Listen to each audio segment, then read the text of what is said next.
Անդրանիկ Քոչար,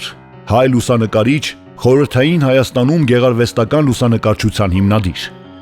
Անդրանիկ Մելիքի Քոչարյանը ծնվել է 1919 թվականին Ալեքսանդրիայում։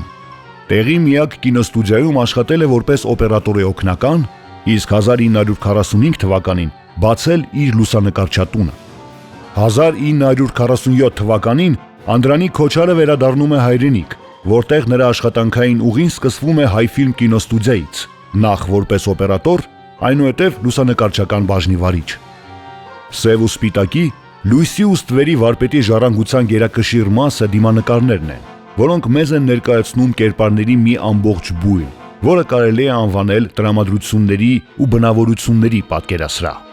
1948 թվականին Երևանում բացվում է Անդրանիկ Քոչարի առաջին անհատական ցուցահանդեսը, որին հետևում են տասնյակ ցուցահանդեսներ Ռիգայում, Լենինգրադում, Մոսկվայում, Լոնդոնում եւ այլուր։ 1962 թվականին Անդրանիկ Քոչարը հիմնում է Երևան լուսանկարչական ակումբը եւ 10 տարուց ավելի ղեկավարում այն։ Հայաստանի պետական պատկերասրահի եւ Գիտությունների ակադեմիայի արվեստի ինստիտուտի լուսանկարիչ, մի շարք հեղինակավոր միջազգային մրցույթների դափնեկիր Անդրանիկ Քոչարի լուսանկարները Հայաստանի 50-ականներից 70-ական թվականների մշակութային կյանքի իսկական հուշարձան են եւ այսօր էլ չեն կորցրել իրենց գեղարվեստական ու ճանաչողական կարևոր նշանակությունը։